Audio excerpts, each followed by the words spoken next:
Hello students, कैसे हो आप सब। बड़े दिनों बाद मैं आप सभी के साथ कनेक्ट कर पा रही हूँ। अभी मैंने अपना लास्ट वीडियो जो डाला था वो मेरा वर्धा योजना के ऊपर था, वर्धा स्कीम के ऊपर था, और हिंदी और इंग्लिश दोनों मीडियम्स के स्टूडेंट्स के लिए था, और मेरा ये वीडियो भी दोनों ही मीडियम्स के स्टूडेंट्स के लिए है। गाइस, वहाँ पे मैंने वर्धा योजना के बारे में आपको बताया था कि वर्धा योजना क्या थी, और अब अपने इस वीडियो में हम वर्धा योजना की मेरिट्स और डिमेरिट्स को डिस्कस करेंगे। यहाँ पे हम पॉइंट वाइज एक एक चीज़ को बड़े आसानी से इजी लैंग्वेज में समझेंगे। और अगर आपने मेरा प्रीवियस वीडियो नहीं देखा है तो प्लीज़ एक बार उसे ज़रूर देख लें, उससे आपको वर्धा योजना थोड़ा डिटेल में समझ में आ जाएगी। बाकी मैं एक शॉर्ट इंट्रो देते हुए इस वीडियो को शुरू करूंगी, जिससे आपको उसकी मेरिट्स और डिमेरिट्स अच्छे से लर्न हो जाए। देखिए, वर्धा योजना जो थी उसमें टोटल आपके 4 to 5 पॉइंट्स गांधी जी द्वारा दिए गए थे, और एजुकेशन से रिलेटेड। जैसे हम सभी जानते हैं, हमारे देश की एजुकेशन कंडीशन जो थी वो उस प्रीवियस टाइम पे बहुत ज़्यादा ख़राब थी, और जिस टाइम ये वर्धा योजना आई तो उस टाइम पे गांधी जी ने हमारे देश के एजुकेशन सिस्टम को बेटर करने के लिए ये योजना बनाई थी, जिसमें उनका ये कहना था कि 7 से जो 14 साल के हमारे बच्चे होते हैं, इनको फ्री और अनिवार्य रूप से, मतलब कि निःशुल्क और अनिवार्य रूप से प्राइमरी एजुकेशन प्रोवाइड कराई जाए। ओके, क्यों? क्योंकि अगर हमें प्राइमरी एजुकेशन बच्चों को मिलेगी तभी हमारे देश का विकास जो है वो हो पाएगा और बच्चा आगे बढ़ पाएगा। तो इस चीज को ध्यान में रखते हुए गांधी जी ने अपना ये पॉइंट रखा था। सेकंड पॉइंट गांधी जी का ये था कि जो बच्चों को प्राइमरी एजुकेशन प्रोवाइड कराई जाए वो उनकी मदर टंग में कराई जाए, जिससे कि बच्चा जो भी हम उसे पढ़ाएं वो उसे आसानी से सीख सके और उसे समझ में आ सके। नेक्स्ट इन्होंने जो गांधी जी ने पॉइंट रखा वो था क्राफ्ट एजुकेशन का। गांधी जी का कहना था कि हम वो चाहते थे कि जो ये एजुकेशन सिस्टम है एक तरह से इंडिपेंडेंट एजुकेशन सिस्टम बने, इसलिए उन्होंने इसमें क्राफ्ट एजुकेशन की बात रखी। उन्होंने कहा कि हम बच्चों को निःशुल्क तो शिक्षा प्रोवाइड करवाएंगे, लेकिन निःशुल्क प्रोवाइड कराने के लिए हमें जो शिक्षा को बच्चों तक पहुंचाना है उसके लिए तो पैसे की व्यवस्था करनी ही पड़ेगी। तो उन्होंने यहाँ पे एक चीज रखी कि क्यों ना हम बच्चों को क्राफ्ट एजुकेशन प्रोवाइड कराएं, जिससे हस्तशिल्प कला जिसे हम बोलते हैं हिंदी में। इससे क्या होगा कि हम बच्चों को हस्तशिल्प कला से संबंधित चीजें सिखाएंगे और बच्चे वो चीजें बनाएंगे, और उन चीजों से जो भी मनी जनरेट होगी, उन चीजों को सेल आउट करके या जो भी, उससे क्या होगा, कहीं ना कहीं हमारा जो एजुकेशन फील्ड का जो भी एक्सपेंस है वो भी निकलता रहेगा, और हमारे जो एजुकेशन सिस्टम होगा वो कैसा होगा, इंडिपेंडेंट एजुकेशन सिस्टम हमारा हो जाएगा। तो ये सारी चीजों को ध्यान में रख के गांधी जी ने कहीं ना कहीं एक योजना बनाई थी, जिसे हम बोलते हैं आपकी वर्धा योजना। और इसे और डिटेल में अगर आपको थोड़ा पढ़ना है तो आप मेरा प्रीवियस वीडियो देख लीजिए। मैं ऊपर आई बटन में भी आपको उसका जो लिंक है वो आपको मिल जाएगा, और साथ ही साथ मेरे चैनल पे आप विजिट कीजिए, आपको इसका वर्धा योजना का पार्ट 1 वीडियो भी मिल जाएगा। तो अब ये थी आपकी मेनली इन शॉर्ट वर्धा योजना। अब हम इसमें वर्धा योजना में जो गांधी जी ने ये योजना बनाई थी बच्चों की एजुकेशन सिस्टम को बेटर करने के लिए, इसमें क्या गुण थे और क्या दोष थे, अब हम इसे जान लेते हैं। देखिए, अगर हम गुणों की बात करें तो सबसे पहला जो इस योजना का गुण था वो ये था कि ये एक तरह से सेल्फ डिपेंड योजना थी, मतलब कि आत्मनिर्भर बनाने वाली योजना थी। भाई, गांधी जी ने इस योजना में कहा था कि बच्चों को क्राफ्ट एजुकेशन सिखाई जाए। क्राफ्ट एजुकेशन सिखाई जाने का उनका उद्देश्य ये था कि अगर बच्चों को हम क्राफ्ट एजुकेशन या हस्तशिल्प कौशल को चीज़ों को सिखाएंगे, इससे क्या होगा, एक तो हमारा जो एजुकेशन सिस्टम है वो अपने आप में इंडिपेंडेंट सेल्फ डिपेंड रहेगा, मतलब उसमें एक तरह से कह सकते हैं कि उसे चलाने के लिए अलग से हमें बहुत ज़्यादा फंड की व्यवस्था करने में परेशानी नहीं उठानी पड़ेगी। साथ ही साथ ये है कि ये बच्चों को आत्मनिर्भर बनाएगा। कैसे बनाएगा भाई? आज अगर बच्चा शुरू से छोटे उम्र से ही अगर चीज़ों को करना सीखेगा तो आगे चल के जब वो बड़ा होगा और उसके व्यवसाय करने का समय आएगा तो कहीं ना कहीं वो काफ़ी ज़्यादा अपने आप को इंडिपेंडेंट पाएगा, सेल्फ डिपेंड पाएगा कि हाँ, वो चीज़ों को कर पा रहा होगा। तो इस तरह से कह सकते हैं ये योजना जो थी ये सेल्फ डिपेंड एक तरह से थी, आत्मनिर्भर बनाने की योजना थी। नेक्स्ट पॉइंट यहाँ पे आपका आता है all rounder development. Gandhi ji ने जो ये योजना बनाई थी ये एक ऐसी योजना थी जो व्यक्ति के सर्वांगीण विकास पर ध्यान देती थी। सर्वांगीण विकास का मतलब होता है व्यक्ति का हर तरह से डेवलपमेंट करना, जिससे कि उनका कहना ये था कि भाई, बच्चा जो पढ़ रहा है उससे तो जो उसका मेंटली जो वो चीज़ों को सीख रहा है वो तो सीख ही रहा है, साथ ही साथ क्या है, वो फिजिकली भी चीज़ों को सीख रहा है। हस्तशिल्प कौशल में लग करके वो चीज़ों को फिजिकल वे पे भी सीख रहा है, शारीरिक रूप से भी सीख रहा है। तो कहीं ना कहीं बच्चे का मानसिक विकास भी हो रहा है, शारीरिक विकास भी हो रहा है, हर तरह से बच्चे का ऑल राउंडर डेवलपमेंट हो रहा है।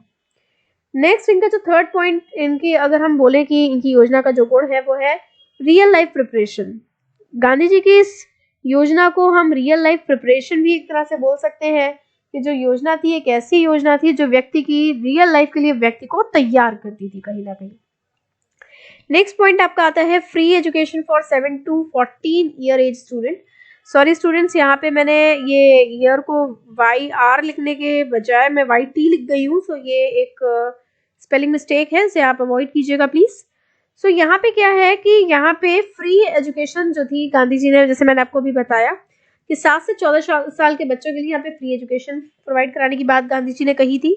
तो ये भी इस योजना का एक तरह का बहुत बड़ा गुण था कि भाई फ्री एजुकेशन बच्चों को प्रोवाइड कराई जाए। नेक्स्ट इस योजना का गुण आ जाता है वर्क बेस्ड टीचिंग मेथड। देखिए यहाँ पे जो टीचिंग मेथड था ये वर्क बेस्ड था। वर्क बेस्ड का मतलब कि बच्चों को जो चीजें सिखाई जानी थी वो सिर्फ रटाई नहीं जानी थी, उनको काम करवाते हुए, उनके द्वारा वर्किंग करवाते हुए एक तरह से क्रिया प्रधान तौर पे कह सकते हैं चीजों को वहां पे सिखाया जाना था। गाइस अगर मेरी स्पीड आपको फास्ट लग रही हो या स्लो लग रही हो, जो भी है, आप वीडियो की स्पीड को कम या ज्यादा करके भी वीडियो को देख सकते हो, आपको वीडियो अच्छे से समझ में आ जाएगा। मैं बहुत लंबा वीडियो ना बने इसलिए मैं फटाफट आपको चीजें समझा रही हूँ, और टॉपिक भी बहुत ईजी है तो होपफुली आपको समझ में भी अच्छे से आ रहा होगा। सो नेक्स्ट आते हैं हम, नेक्स्ट है हमारा मदर टंग। देखिए गांधी जी ने, जैसे कि अभी मैंने आपको जो योजना के बारे में बताया वहां पे एक पॉइंट था कि गांधी जी का कहना था कि जो चीजें सिखाई जाए बच्चों को वो उनकी मातृभाषा में सिखाई जाए, उनकी मदर टंग में सिखाई जाए, जिससे बच्चों को अच्छे से वो चीजें समझ में आ सके, वो अच्छे से उन चीजों को याद कर सके। तो ये भी इस योजना का कहीं ना कहीं एक अच्छा गुण था। नेक्स्ट आता है nearest relationship between school and society. तो ये कह सकते हैं कि जो ये योजना थी एक ऐसी योजना थी जो बच्चों को स्कूल, मतलब बच्चों के स्कूल और सोसाइटी के बीच में एक नियरेस्ट रिलेशनशिप को बनाती थी, एक कह सकते हैं नजदीकी संबंध को बनाने में ये सहायक थी ये योजना।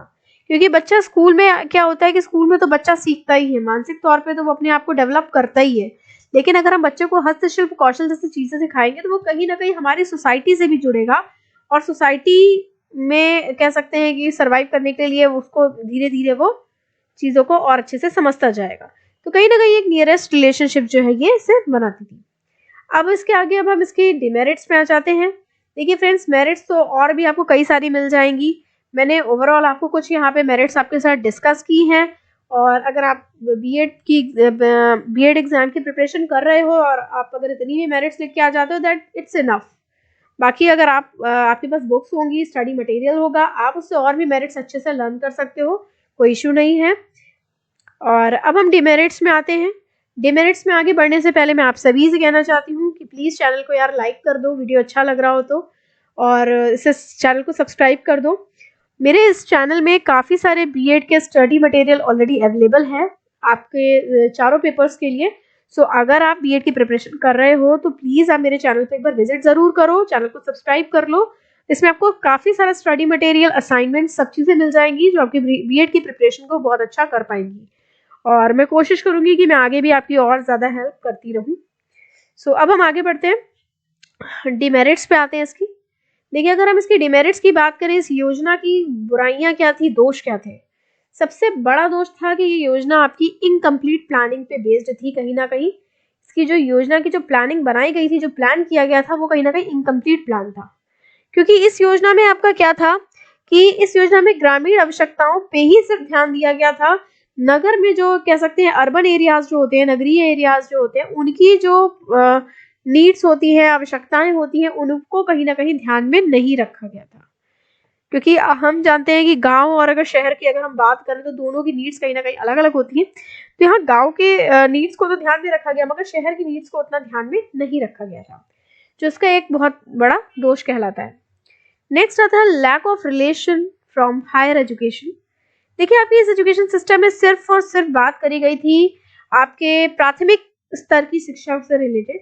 यहाँ पे माध्यमिक स्तर, और अगर हम उच्च स्तर की बात करें, मतलब कि मीडियम लेवल या हायर लेवल की एजुकेशन की बात करें, तो वहाँ पे इस एजुकेशन सिस्टम, इस योजना के अंतर्गत हायर एजुकेशन और मिडिल लेवल एजुकेशन के बारे में कोई भी बात नहीं कही गई थी कि उनका कैसे आगे विकास होगा या कैसे आगे हम प्राइमरी के बेसिस पे उसको आगे कैसे चलाएंगे।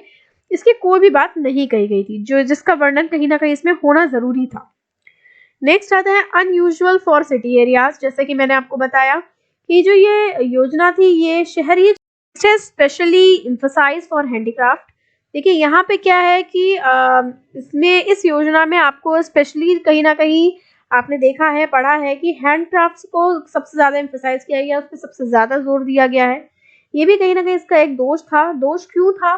क्योंकि देखिए यहाँ पे हम बात कर रहे थे प्राइमरी एजुकेशन की, गांधी जी ने बात करी प्राइमरी एजुकेशन की, और उन्होंने इस योजना के अंतर्गत उन्होंने जोर किस चीज़ पे सबसे ज़्यादा दिया? हैंडक्राफ्ट पे। अगर हम सोचें तो प्राइमरी एजुकेशन के जो बच्चे होते हैं, जो प्राइमरी एजुकेशन गेन करते हैं 7 to 14 ईयर्स एज के बच्चे, वो ऑलरेडी इतने छोटे होते हैं कि अगर हम उनसे हस्तशिल्प कला जैसे कार्य करवाएंगे तो डेफिनेटली वो उतने अच्छे से नहीं कर पाएंगे। तो कहीं ना कहीं ये भी इस योजना का एक तरह से दोष था। और साथ ही साथ जैसे नेक्स्ट पॉइंट हमारा है वेस्टेज ऑफ रॉ मटेरियल। इसमें इस योजना में कहीं ना कहीं रॉ मटेरियल का बहुत ज़्यादा वेस्टेज देखा जा रहा था, या कह सकते हैं वेस्टेज था, क्योंकि अगर हम बच्चों के हाथ में रॉ मटेरियल कच्चा माल पकड़ा देंगे और कहेंगे भाई आप कोई भी चीज़ बनाओ, तो वो डेफिनेटली उसका वेस्टेज करेंगे, उससे कुछ भी वो नहीं कर पाएंगे। Wastage of time and power, समय और श्रम शक्ति की भी बर्बादी थी कहीं ना कहीं ये, क्योंकि प्राइमरी लेवल पे हस्तशिल्प कला हैंडक्राफ्ट को बढ़ावा देना कोई अक्लमंदी की बात नहीं थी। नेक्स्ट है lack of cultural education. Lack of cultural education ये कह सकते हैं कि जो ये योजना गांधी जी ने बनाई थी, इसमें इन्होंने इन सब चीज़ों की तो बात कर दी, लेकिन उन्होंने कल्चरल एजुकेशन, फिजिकल एजुकेशन, इनसे रिलेटेड कोई भी बात वहाँ पर नहीं करी थी। सो एक तरह से कह सकते हैं कि ये भी इस योजना का कहीं ना कहीं एक तरह का दोष था। सो गाइज यहाँ पे हमने इसकी मेरिट्स और डिमेरिट्स दोनों को अच्छे से समझा है। होपफुली आपको ये समझ में आई होंगी। वीडियो अच्छा लगा हो तो इसे लाइक कर दीजिए, और अगर आपने अभी तक मेरे चैनल को सब्सक्राइब नहीं किया तो सब्सक्राइब कर दें, और प्रीवियस वीडियो देखने के लिए मेरे चैनल पे जाइए। आपको वहाँ पे वर्धा स्कीम का जो प्रीवियस वीडियो है वो आपको मिल जाएगा, जिसमें आपको वर्धा स्कीम डीपली अच्छे से आप पढ़ पाओगे। और प्लीज़ कमेंट करके ज़रूर बताइएगा वीडियो कैसा लगा। सो फिर मिलते हैं अपने नेक्स्ट वीडियो में, तब तक के लिए बाय बाय।